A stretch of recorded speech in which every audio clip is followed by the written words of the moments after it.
All right, Shalom. First and foremost, I want to give all praises, honor, and glory to Yahweh, Bahashim, Yahweh Shai, Bahashim, Rekah Kodash, which is the true name of the Heavenly Father and His only begotten Son, our two great kings. Second of all, I want to give double honors to my elders and apostles of Great Millstone, Elder Tahar, and on down to Ruel. And third of all, I want to give a peace and safety to the hopeful elect out there, the brothers that push this truth, the truth of the King James Bible in all truth and sincerity throughout the four corners of the globe. Alright, so I just want to do a short lesson on how alone the spirit of Yahweh Shem Yahweh Shai allows it to go. And I want to name the video 11 Days to the Election / something to keep an eye on. Alright. And Lord wills, brothers, can see on the screen I have this article here from Roll Call. And it says domestic terrorism, some committed by veterans rising. Alright. So it says an analyst pointed to an increase in political motivated violence as fears loom ahead of November's election. Right, so this article is basically saying that it's a good chance that it could be a major domestic terrorist act committed on election day. All right, which a lot of people believe that this election is going to turn very chaotic. All hell could break loose in this election.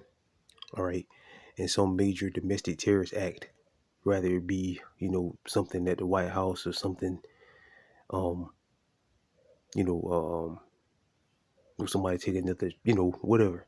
All right, a lot of things that could happen. All right, after the results of the election, a major riot just break loose. All hell breaks loose everywhere. Riots break loose all throughout Babylon. All right, because people will be displeased. Certain people will be displeased with the results of the election.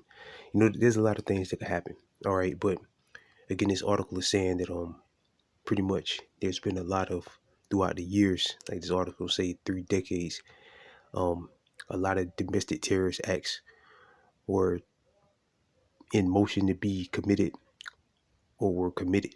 All right, so again, this one could be, wow, this year's election, people are saying is going to be a wild one. Again, it could turn chaotic, and again, there could be some major domestic terrorist act. All right, and I don't want to read the whole article. I just want to read this part right here. It says, election denialism. It says the CSIS report examined trends in 725 domestic terrorist incidents over the past 3 decades. The study defines domestic terrorism acts as those involving firearms, bombing, rioting, and the like, when the motivation was political or ideological. It says omitted from the database were threats that did not materialize into known plots. In 2023, U.S. Capitol Police investigated more than 8,000 concerning statements and direct threats about members of Congress, up from just over 5,200 in 2018. It says the report determined that the conspiracy theories partly, so like I thought it froze up on me, so like it, but this, partly election denialism are a prime cause, Salakia, for the surge of violence. Right, so election denialism. Let's look that up. It says denialism, the act of rejecting the existing truth. Right, so again, whoever wins the election, one side could be displeased about the results of the election. All right, and they just take to the streets and all hell break loose. Again, the act of rejecting the existing truth. So meaning that they won't accept it. They'll believe that like last time they're saying Trump got robbed or whatever of the election or whatever. They'll just deny it, even though Harris will win or Trump will win. Both sides could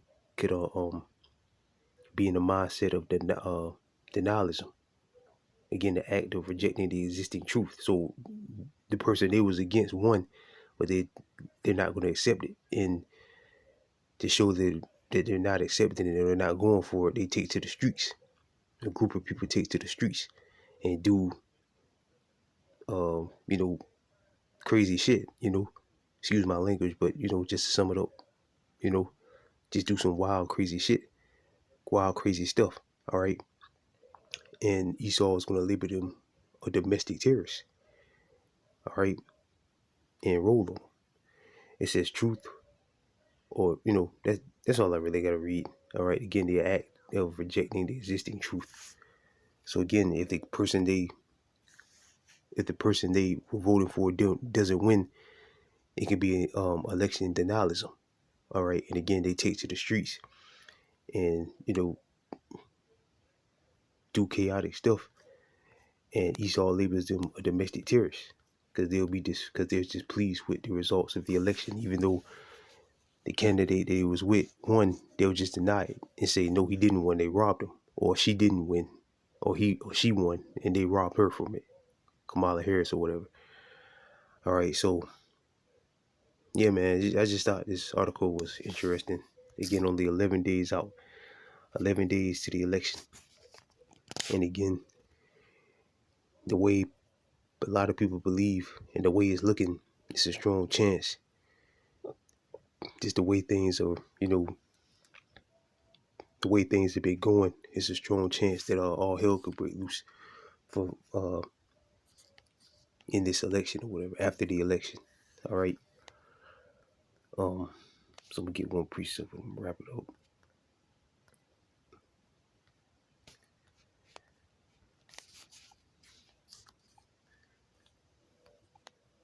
All right, we're living in evil times. We're living in the times where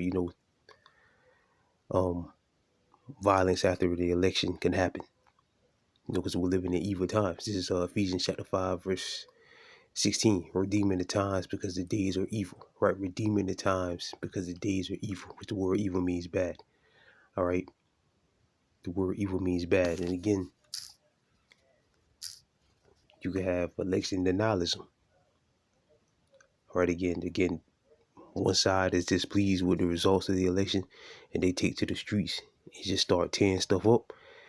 And Esau labels them, well, they're domestic terrorists, and Esau's going to roll them. Because there's already, pretty sure brothers have seen, I forget the name of the act or the law that's in place where Americans are labeled domestic terrorists. With the guy Dabu 7. Matter of fact, let me see if I can find that video and loop it in this Salakia. Okay, brothers, Salakia brothers, I found it. I'm pretty sure all the brothers out there watched it and seen it before, but I'm just play it real quick. This is Dabu 7. A heads up here for some moves that were just made by the Pentagon that slid under the radar for the most part, and most people don't realize what they've done here. The Pentagon issuing a federal directive that now allows the military to use lethal force against Americans. And we'll take a look at this here. We'll go down to page 13, and it starts to speak of here of what the Secretary of Defense has in his power. These are the shots he can call Lloyd Austin right here. In terms of a decision to approve request for these types of assistances, they say right here under C, assistance in responding with assets with potential for lethality or any situation in which it is reasonably foreseeable that providing the requested assistance may involve the use of force and that it's likely to result in lethal force, including death or serious bodily injury. It also includes all support to civilian law enforcement officials in situations where a confrontation between civilian law enforcement and civilian individuals or groups is reasonably anticipated. This is telling you right there, if they are called in as backup in a hostile situation, a confrontation between law enforcement and the people, any civil war, revolutionary type of setting here, the feds are saying that the military can use lethal force. It says it right there in front of your face. It also goes on after this to say that they can use drones on us here in the United States. People, you better wake up. This is what they've got planned. It's on the books right now, and you better hope you're in a state that has passed laws where they don't. there you go. Like the guy Dabu 7 said, for any type of civil war or anything like that, or if you're labeled a domestic, you'll be looked at as a domestic terrorist, and Esau can roll on you. All right. So with that, I pray this lesson was edifying. I want to give all praises, honor, and glory to Yahweh, Bahashim, Yahweh Shai, Bahashim, Rakah Kodash, double honors to my elders and apostles of Great Millstone, and peace and safety to you, brothers, that pushes truth and sincerity. All right, so again, through this right here, this bill that they're passing, Esau can use lethal force on people. All right, for any civil war type setting, if people are displeased about the results of the election or anything like that, if people turn violent, so like Esau can roll on you. All right. So with that, I'm gonna say shalom.